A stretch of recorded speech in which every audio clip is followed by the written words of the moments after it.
Good evening. This is Bronson's By Any Means Necessary Fantasy Football Talk for Monday, September 13th. It's been a little while since I did a video. I think I did a video. Did I do one? I didn't do one on Saturday, Friday. So I guess it's been about 3 days.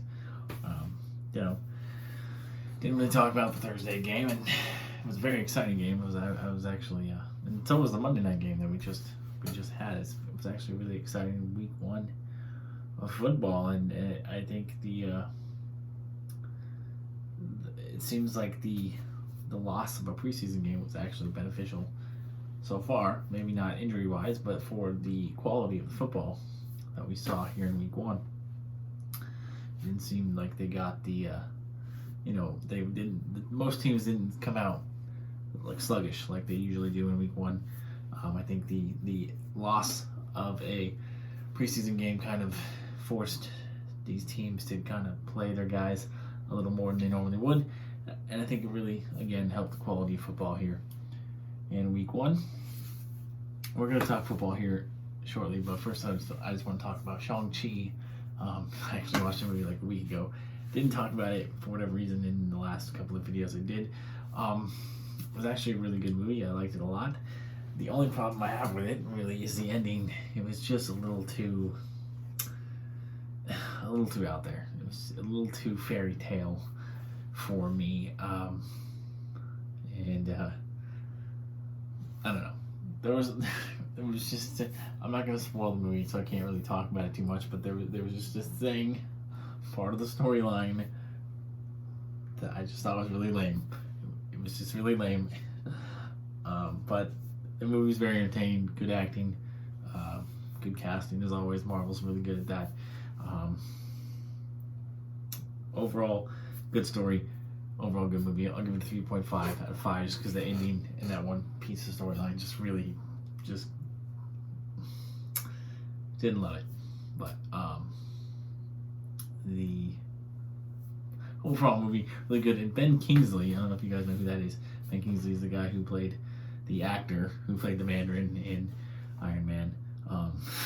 He makes an appearance in this movie. Very funny. I didn't know he was a guy who could do comedy, but I shouldn't be surprised because he's a very well-rounded actor.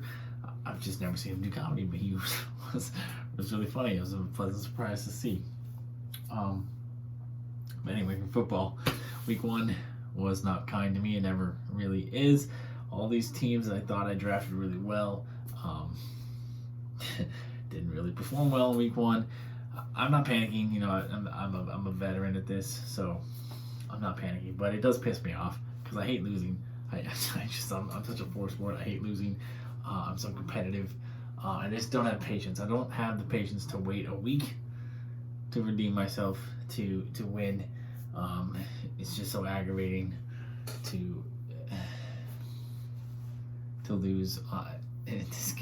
This game is so fun. I love this game. I'm so passionate about this silly little game of fantasy football, but at the same time, it's so aggravating because I do all the research, I do all the work. I feel like I should not lose ever, really. So it pisses me off when it's just a stroke of complete luck when whether you win or lose the week or not. It's just, I love it, but it's so aggravating. It's a reminder to trust your instincts when you're setting your lineups, because I always say this. I usually pretty good at doing it. I don't second guess myself on lineup decisions. Very, very rarely do I do it, and when I do it, it backfires. Like, I'll give you an example this week. The one that I did, Jamar Chase. I trusted Jamar Chase all off season. I only drafted him in like one league where I was hurting in wide receiver. Anyways, he's my wide receiver 2, basically the second wide receiver I drafted. I had no concerns about Jamar Chase at all. I know he's very talented. I think he's going to be good in that Bengals offense, and he proved it. He was. But at the last minute yesterday morning, I took him out because I was just so biased towards my Vikings. I really thought my Vikings secondary. I heard all this talk about the Vikings secondary being improved, getting better.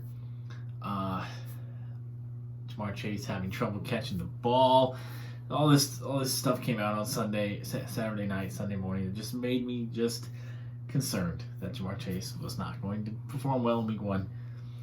So I subbed him out at the last second, put Marquez Callaway in there.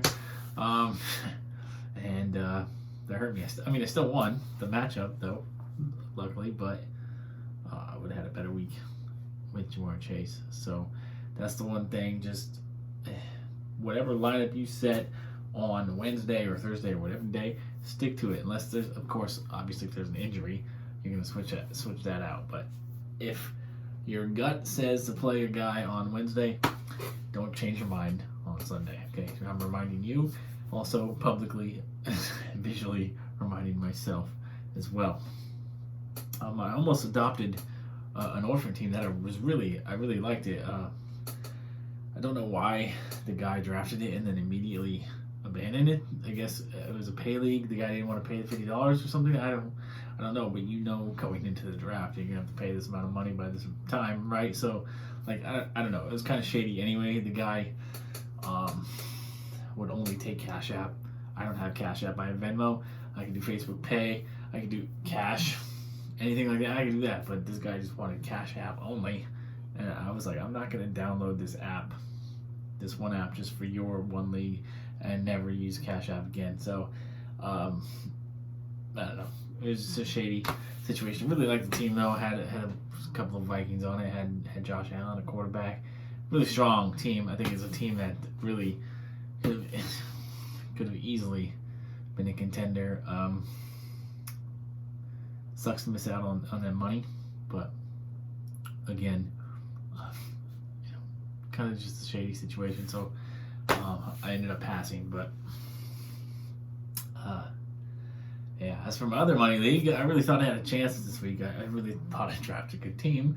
I thought I had a chance tonight because I had Lamar, Mark Andrews, Ravens defense all going today. I only needed 60 points.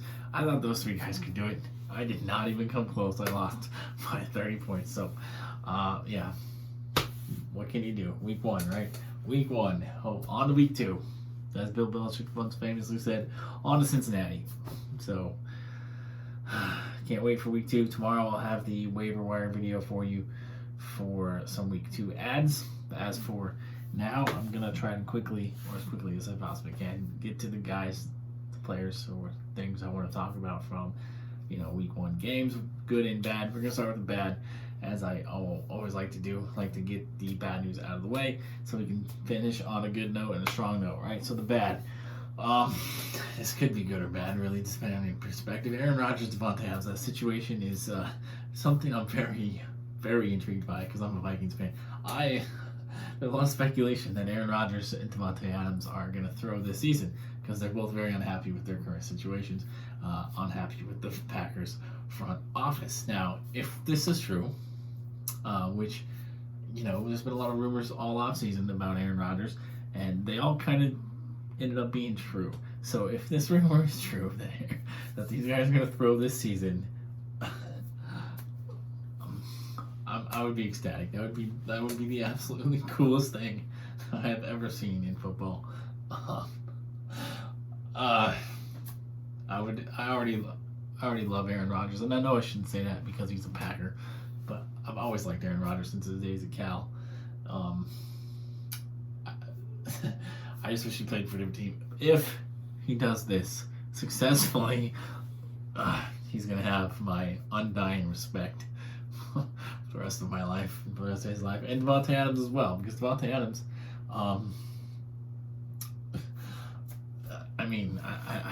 can't even wrap my mind around how excited this makes me. This fact, this speculation, rumor that these guys could throw the season. I think it's great, but it does seem pretty. I think they threw week 1 at least. I don't know if they threw the whole season. But they definitely threw week 1, and I loved it. So, hope it continues. But if not, I've enjoyed week 1 immensely, and I have mad respect for those 2 guys for doing that. Big FU to Brian Gutekunst and Mark Murphy. Ezekiel Elliott, I didn't like him at all coming into the draft process. I did end up getting him as a keeper, keeping him because I was reluctant to give up a guy who was a surefire first round pick, thinking I was going to get a late first round pick because I had success in the league last year. I didn't want to give up on a guy who was going to be pick 5 or 6 for lose out on that guy thinking I was going to get like a pick 9 or 10 in a 12-team league. Turns out I had the number 2 pick, and I could have had Dalvin Cook, and I instantly regretted keeping Zeke Elliott because I was debating it this whole time. I didn't, because we had to select the keeper 1 hour before the draft, and I was like just going back and forth. Am I going to keep Zeke? Am I not going to keep Zeke? I don't really want Zeke, but I don't want to risk losing a better, quote unquote, better pick than what I was probably going to be able to get at 9 or 10. It instantly backfired, and I don't like Zeke at all.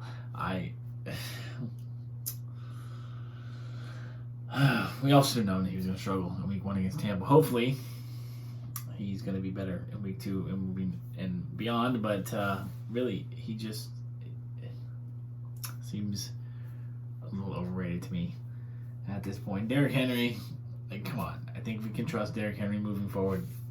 Definitely took a shit on our lineups in week 1. The Titans as a whole kind of did. But I do anticipate better outings for the Titans offense moving forward. I still trust Julio. I still trust Tannehill. I still trust Derrick Henry.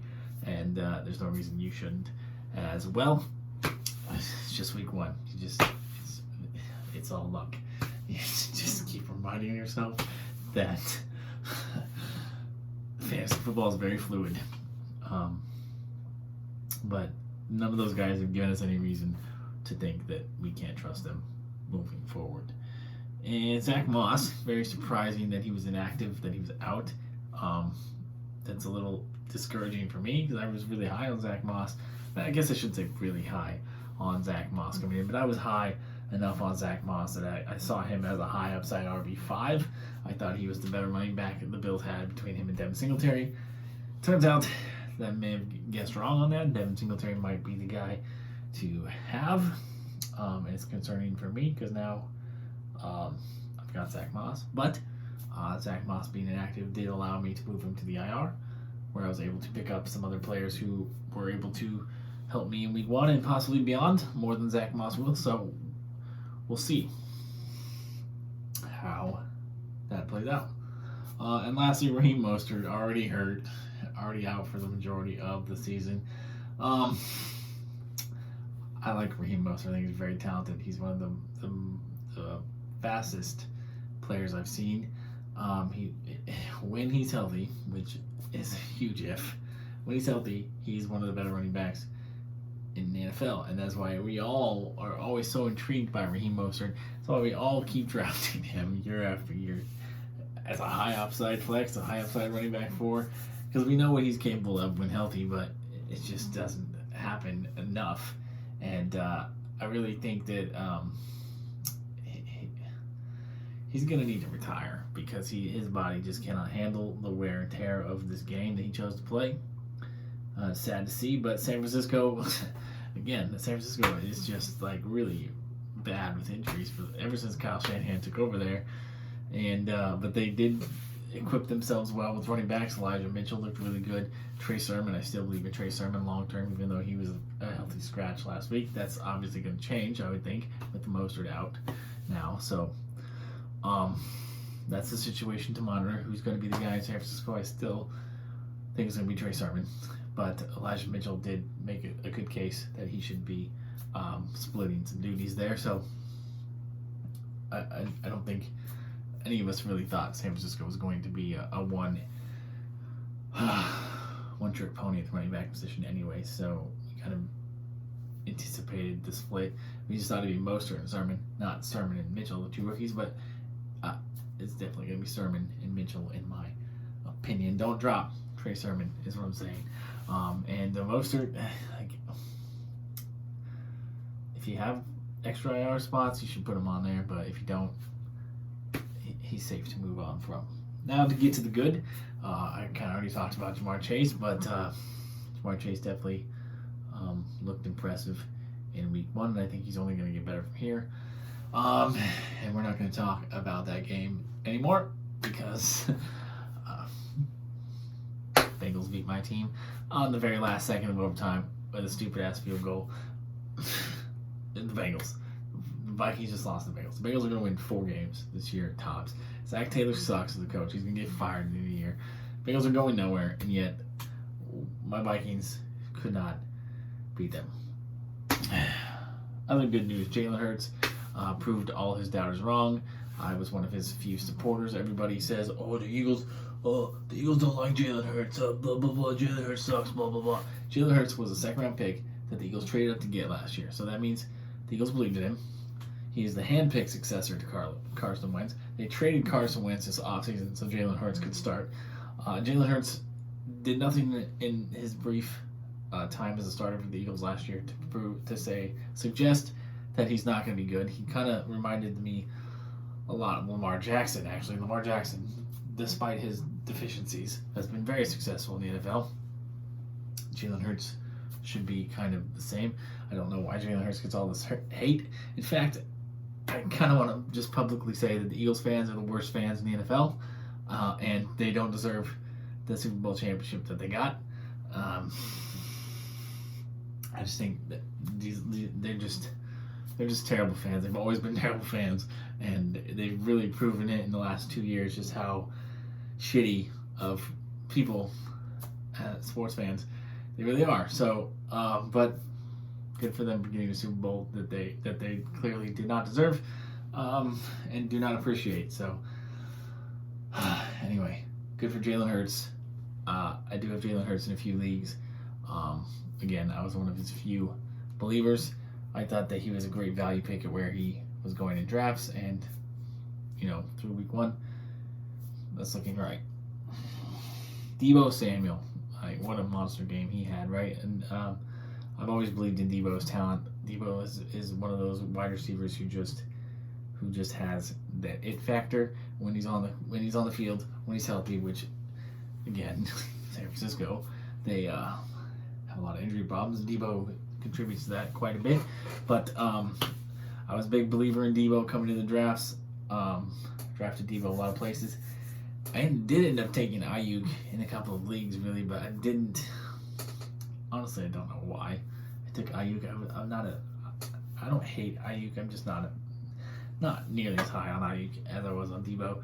And Deebo was going later in drafts. Much better value, Deebo.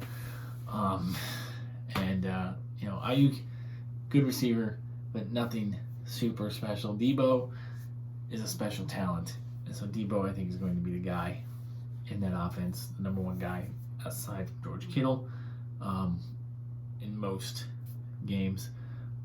So if you have Deebo, great. If you have Ayuk, I don't know what to tell you. I'm in the same boat, though. Ayuk didn't do anything for us last week, and we all started him. Jameis Winston, did not see that coming. I did draft Jameis as a backup in a couple of leagues, wow.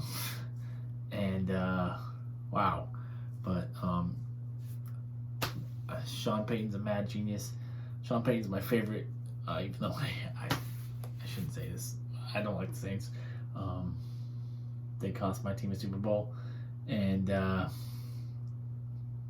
did it in a dirty fashion, in a way that wasn't necessarily ethical. But I've always thought Sean Payton was one of the best coaches in the NFL, aside from Bill Belichick. Obviously, Sean Payton is that number 2 guy for me. I would love to have Sean Payton as my head coach with Minnesota, because I think he just has that killer instinct that most coaches are really conservative. They play not to lose rather than to win. Sean Payton plays to win, and not only win, he wants to dominate you. I like that mindset, and I don't know why more of Sean Payton's coaches haven't been getting jobs. I think Pete Carmichael's been his long-time offensive coordinator. I don't know why the guy gets no respect, no interviews. But Dan Campbell is a guy who the Lions finally hired. I think Dan Campbell probably has a little bit of that mindset too. But unfortunately, Dan Campbell just has a crappy roster and plays in a city that will never win anything. So, but it's good to see that some of Sean Payton's assistants are finally getting some much deserved job opportunities. But yeah, Sean Payton always has an exciting offense now that Drew Brees his noodle arm is gone. Sean Payton can really let it fly with Jameis Winston. I don't know if he'll ever have a game like that again for the Saints, but I think he's going to be very good and could provide starter numbers for you at the quarterback position. A couple of notes real quickly from this Monday night game. Tyson Williams looked really good for the Ravens, and I think they found themselves a gem, kind of like the Jaguars did with James Robinson last year. Tyson Williams should, if he keeps playing like that, he's not going to lose that job in Baltimore. So for those of you who took a late round flyer on him, or those of you who got him on waivers, it might be your year. And Darren Waller, man, I actually give Darren Waller more respect than I've been giving Darren Waller, because that was quite the game today. And if he can continue to do that, he might be the number one fantasy tight end over Travis Kelce. And I might have made some mistakes in drafting Travis Kelce in the first round instead of Darren Waller. Because the only knock on Waller is really been that he can't score touchdowns, but he got a touchdown today. And the Raiders are really making him a priority in that passing game. And even the Ravens knew that they were going to try to force the ball to Waller. And, in the first quarter, the Ravens defense kind of shut him down. But Waller went off in the last three quarters. And it's really good to see a guy like that come back from where he was to become what he is. And, tonight kind of changed my tune on Darren Waller. I think he's very good. He's going to have a very good year for the Raiders. And the Raiders,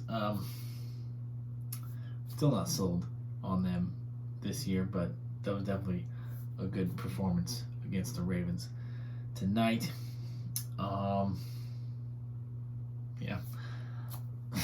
Hopefully I have some better success in week 2. I'm assuming week 1 was kind of a feeling out process for you too. But again, I want to remind you not to panic and to trust your instincts. But I'm going to end this video now. I'll have my waiver wire pickups for you tomorrow night. And I'm excited to go on my trip. In 2 days' time, I will be in an undisclosed location. I know where I'm going, but I'm not going to tell you.